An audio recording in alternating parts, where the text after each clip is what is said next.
biasanya pendekatan yang kita pakai ketika kita mau mengubah perilaku itu kan kita berangkat dari perilakunya dulu, dari permasalahannya dulu ya kan.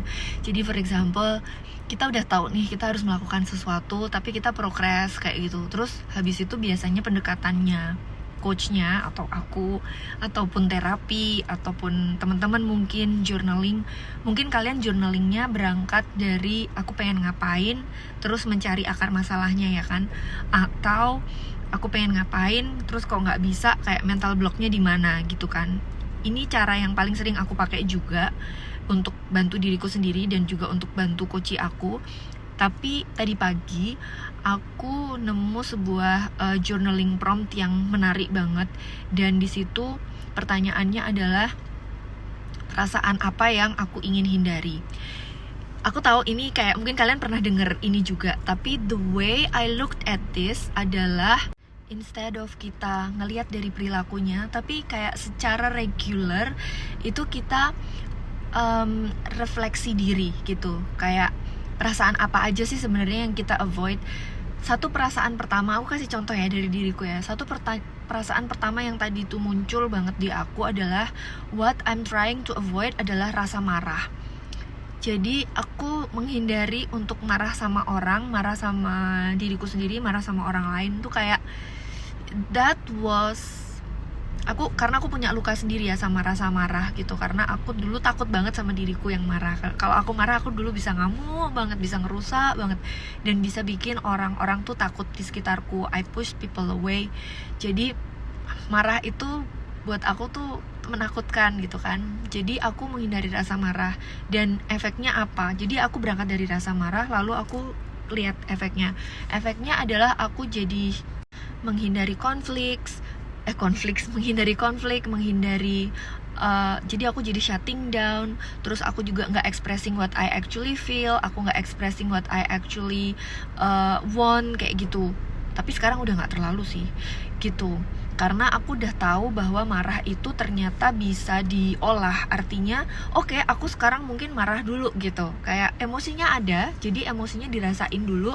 Terus habis itu kayak oke, setelah marahnya hilang dan marahnya reda, terus tanya ke diri sendiri kayak oke, aku sebenarnya yang aku mau tuh apa gitu. Kemudian belajar untuk memformulasikan apa yang aku inginkan dan aku rasakan dengan tenang, kemudian menyampaikan itu. Kadang-kadang apakah aku nyampeinnya akan 100% sempurna? Oh tidak, belum tentu gitu. Kadang-kadang juga dengan nada yang bergetar, dengan suara yang crooked, dengan ya all those kind of stuff. But it's a practice. Terus contoh kedua, salah satu rasa yang aku sering hindarin itu adalah merasa needy. Ini yang terkait sama bisnis aku ya, karena akhir-akhir ini tuh kan hidupku kutat di sekitar bisnis aku dan mungkin parenting ya, jadi lebih banyak kesana. Jadi yang bisnis tuh contohnya aku kadang-kadang takut ngerasa needy gitu.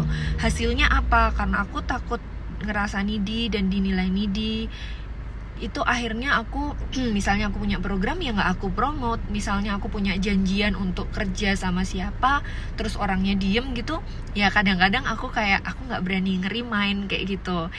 Dan aku sharing ini sama kalian supaya kalian tahu juga gitu loh, bahwa aku masih experiencing hal-hal seperti ini juga gitu.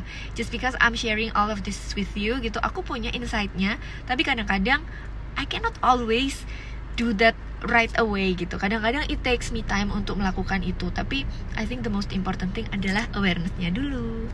Mungkin yang terkait needy itu tadi juga salah satunya karena aku takut ditolak gitu. Kita semua takut ditolak, ya kan?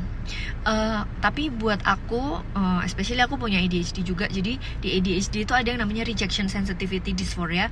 Itu bikin rejection sekecil apapun yang even gak berhubungan sama kita tuh kadang bikin itu rasanya painful banget gitu. Jadi aku jadi punya awareness ini gitu. Oke, jadi terus yang ketiga yang aku kasih contoh lagi ya, apa ya, aku juga takut ngerasa malu. Nah, siapa yang takut ngerasa malu? Takut ngerasa malu tuh takut, aduh nanti kalau aku kayak gini nanti ketahuan dong kalau ternyata aku tuh nggak ini nggak itu gitu. Jadi apa sih characters atau traits atau habits atau your facts atau reality in your own life yang kamu mau avoid untuk orang-orang tahu gitu. Nah, biasanya kalau kita punya rasa malu akan aku nggak mau orang tahu ini dan itu jadi menghentikan kita dari melakukan sesuatu gitu. Bedanya apa?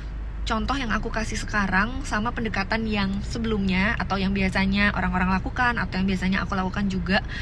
Pendekatannya adalah kita nggak berangkat dari masalah, tanda kutip, tapi kita berangkat dari exploration. Ketika kita berangkat dari exploration, kita bisa nyari contoh-contoh how it appears in our life. Kita tanya dulu perasaan apa yang kita mau avoid, terus habis itu kayak oke, perasaan kayak gini, kayak where does it appear in my life, in events kayak apa, atau mungkin yang relevan saat ini tuh apa buat kita, yang berhubungan dengan kita saat ini. Karena kadang-kadang ketika kita menggali dari permasalahannya langsung, itu sulit karena kita attach sama situasi atau permasalahan itu. Tapi kalau kita berangkatnya dari feeling, something yang really enggak connected, that's easier. Mungkin pada saat kita explore perasaannya, kita nggak akan directly dapat jawaban atas situasi yang sedang kita alami, tapi kita dapat insight di tempat lain. Dan satu lagi tambahannya, disclaimernya adalah jangan lakukan ini untuk mencacat diri kamu.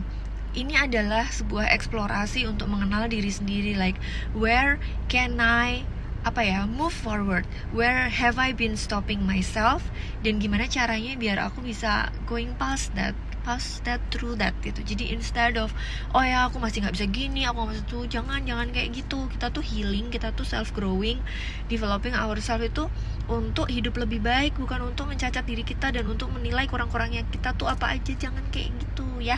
Kalau itu pendekatan yang kamu pakai selama ini, which I did too gitu, yuk kita pelan-pelan shift pendekatan kita untuk lebih eksplorasi, untuk lebih mengenal diri, untuk lebih sayang sama diri sendiri. Jadi kamu lebih kenal sama diri kamu sendiri, perasaan-perasaan apa sih yang signature, yang dominan di kamu, terus how does it show in your life, dan how can you help yourself with that, knowing all of this, kayak gitu, ya kan? Oke, so I hope materi ini aku bisa membantu kalian untuk feeling a little bit better. Silahkan journaling, dan kalau kalian punya komen apapun boleh tulis di sini. Kalau kamu belum follow, silahkan follow dan boleh share ke teman-teman kamu juga. Dadah, have a nice day.